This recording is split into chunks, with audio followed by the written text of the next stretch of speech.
Hey guys, it's Ep.14. Welcome back to Banjo-Kazooie. This is part 14. Today is March 17th. I recorded a bunch of post-commentary. Yay! Also, my controller's been working, but it's still funny about when it decides not to work, but I might explain that later. For now, I am happy to say that we are going to finish Mad Monster Mansion in this video. This is really exciting. We're here as the pumpkin, just kind of bouncing around. There's... okay, so it's a little bit... This level is, it's a little bit annoying. There's, So how is this level laid out again? So you go through this tall grass, and then sort of over by Mumbo's hut, there's which you go to Mumbo's hut through the graveyard. Oh no, you go to the hedge maze, and then you sort of do a little turnaround, and towards the end of the hedge maze. I never opened that gate. I never actually figured out how to open that gate, but I don't think I ever actually needed to open that gate, so that's fine, I guess. So, in the hedge maze, there is a ramp that allows you to... the ramp looks exactly like the other parts of the hedge maze, but it's like a little rampy thing. And once you climb on the ramp, then it lets you, as a pumpkin form, like, access the higher parts of the house. There it is, you can see it right there. So the way to get to that is, like this. So not like that. Oh my god, it's The Shining, we're lost in a hedge maze. Not really.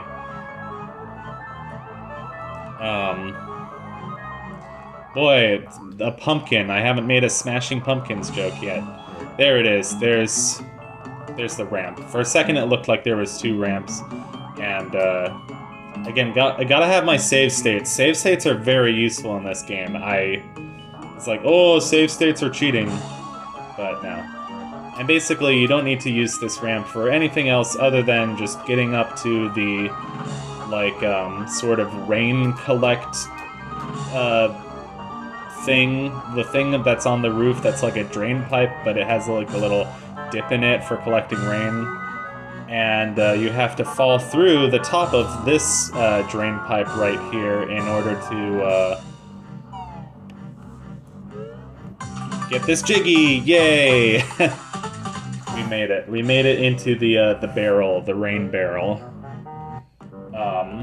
Anyway, it's spring weather. There's a lot of those, so I just learned about this. This is hilarious to me. The Bradford pear tree is like that big tree with all the white flowers that you see everywhere in some cities, and it has a very weird smell. It smells like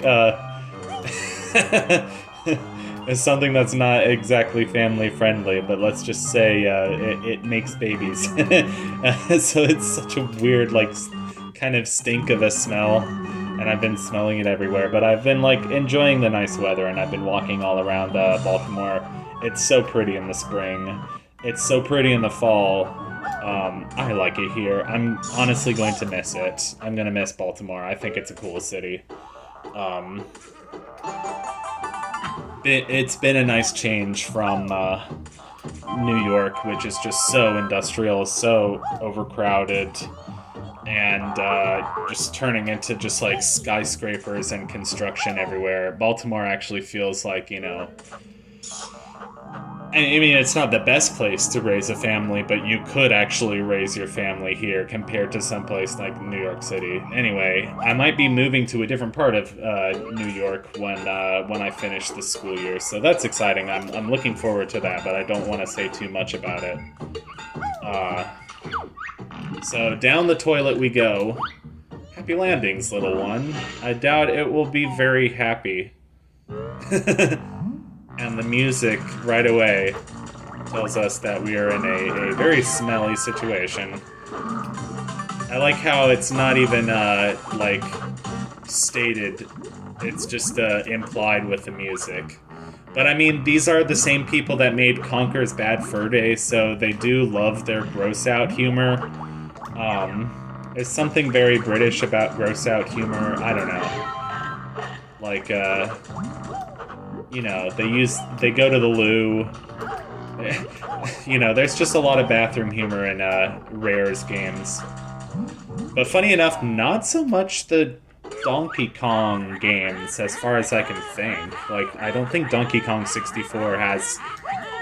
now wash your hands, filthy bear.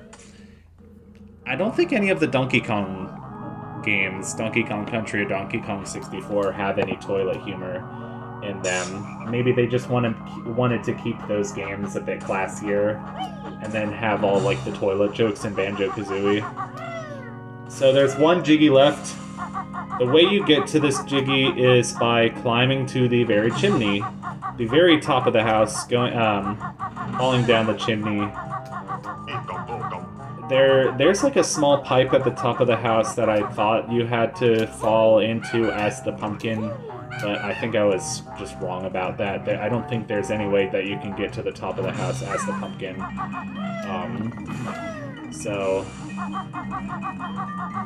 But yeah, this is a nice level. This is when the levels just start getting cool. Because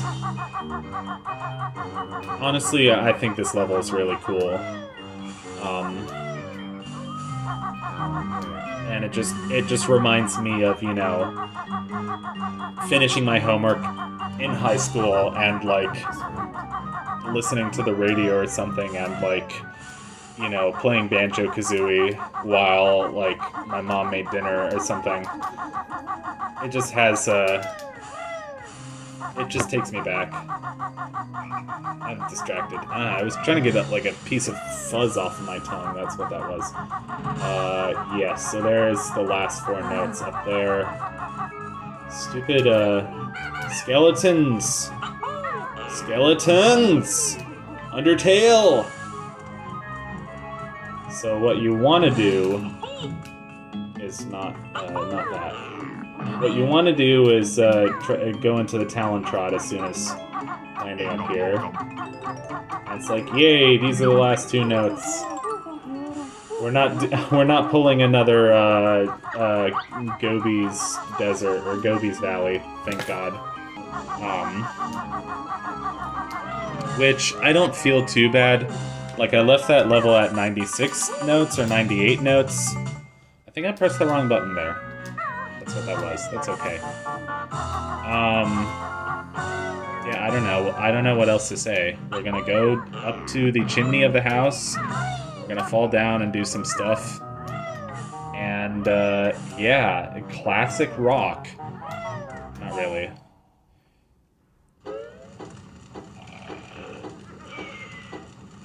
When I think classic rock, who do I think? I mean, I think Bruce Hornsby. He's one of my personal heroes. So basically, you can't step on the wood here because I guess the creaking wood wakes up the sleeping ghost. It sounds like the quick brown fox jumped over the lazy dog.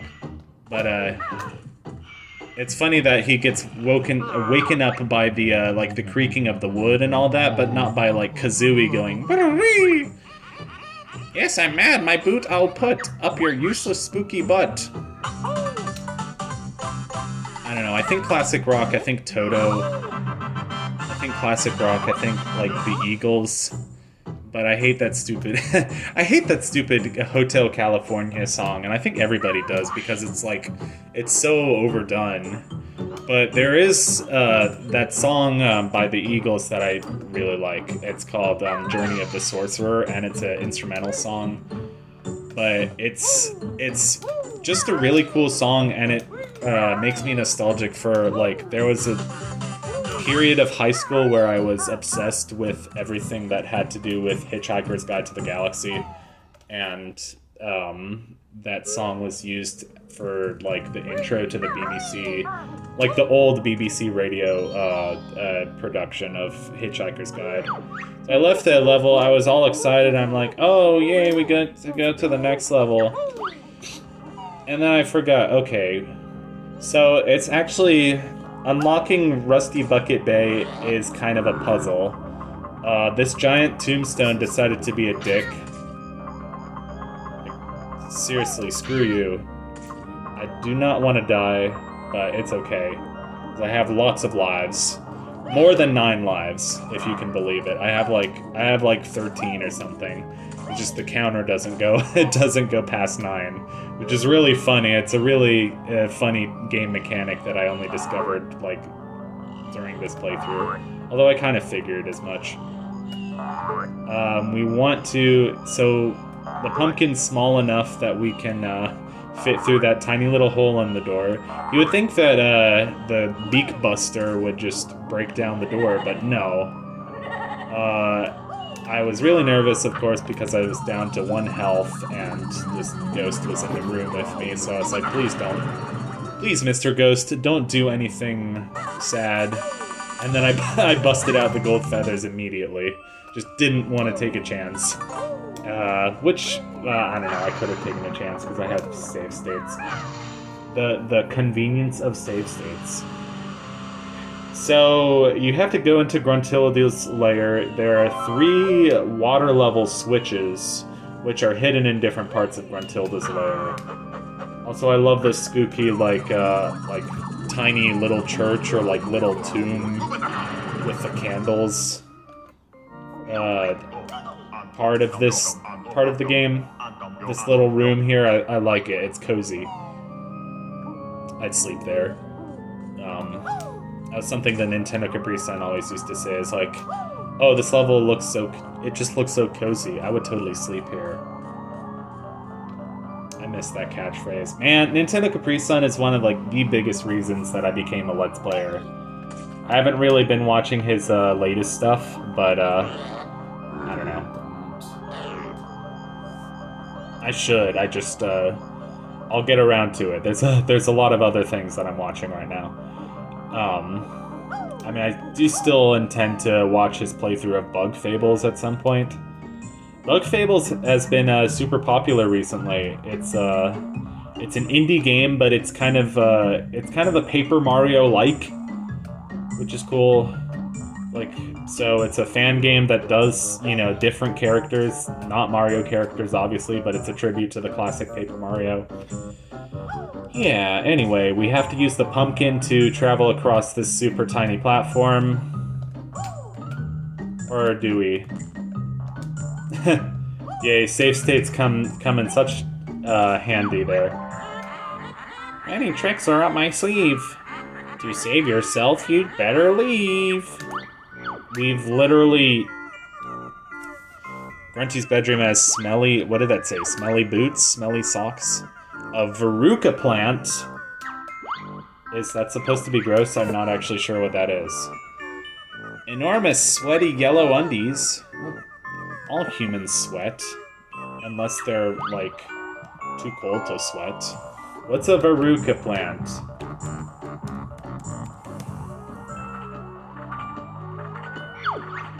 Wait, that's just the Latin name for a foot wart?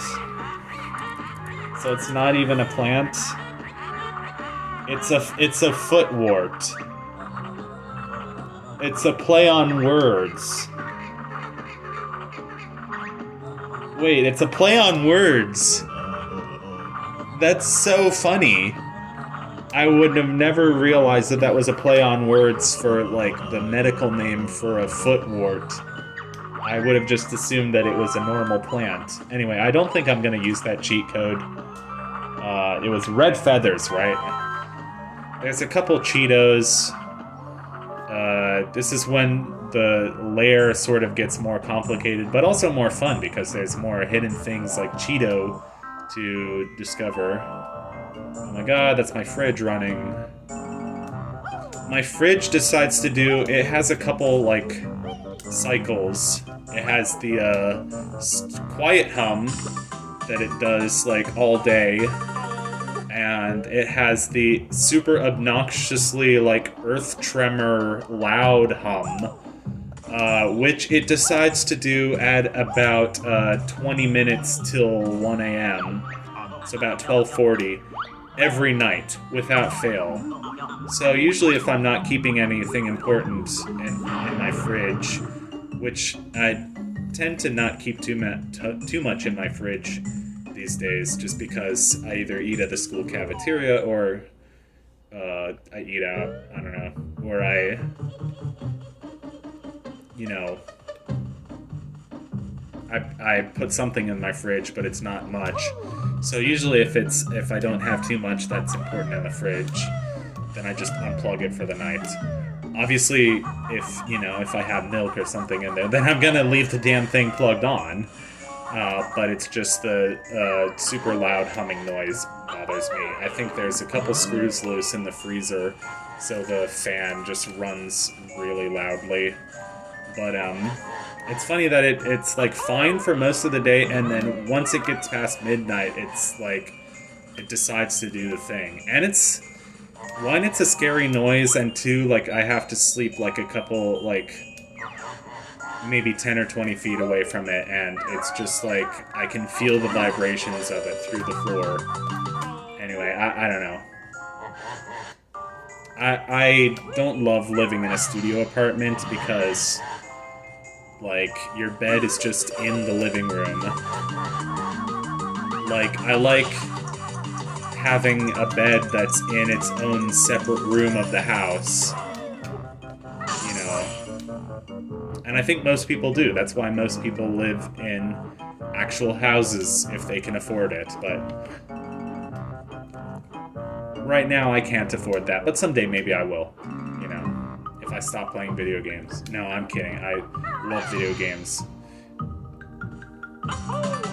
People are talking about, like, oh, Ludwig Göransson, like, won the Oscar for Oppenheimer for Best Score. And he's like, oh, thank you, Mom and Dad, for giving me, like, drum machines and blah, blah, blah, instead of giving me video games. Which people have been, like dissing on video games, like, oh,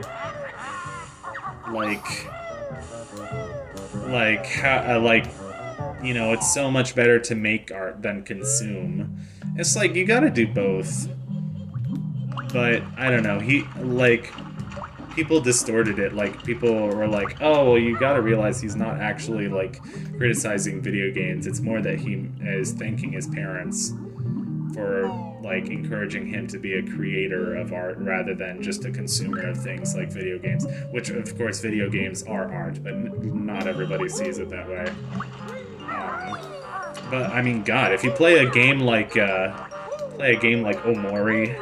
play a game like Anodyne, play a game like Jimmy and the Pulsating Mass, how could you believe anything other than, like, video games are art? You know? And besides, like, Ludwig Göransson, like, I've not heard a single good thing about the score for Oppenheimer. So, like, the fact that he won the Oscar this year just kind of pisses me off. And, like, he was up against, like, the score for Poor Things. So, whatever. I actually didn't see Poor Things. I'm not sure if I'm going to see Poor Things. But at some point I'll give it a try. I don't know. I'm less in the mood for, like, going out and seeing new movies than just, like, rewatching a couple of my favorite movies, like, I don't know, Labyrinth, Princess Bride. So you go over here, and here's the RBB painting. Again, referring to levels as their acronyms. Like, you know, like people do, like in the speedrun, Mario 64 speedrunning community, or the Mario 64 challenge community. Like, oh my god, can I beat this level with 0 A presses, 0.5 A presses? Remember when people were getting mad over that, like the fact that he was saying 0.5 A presses, which it makes sense. like, you have to... You're not actually... You're holding down the A button when you enter the level, and then you're releasing it. So it makes sense, because you already have the A button pressed down when you enter the level. But it's just a really funny way to talk about it. Like, people are calling him out for, like, bullshit. Like, oh, you can't have 0.5 A presses, man. So we could enter Rusty Bucket Bay right now, but that would not be smart, because there's a shortcut, that's shortcut in Swedish. Ghostbusters. I shit my pants, and Bill Murray, he's in the movie, he's jerking off. Oh my god, I love Coca-Cola! Okay, so next level is Rusty Bucket Bay. I hope to see you guys then. Goodbye. Goodbye already. Goodbye.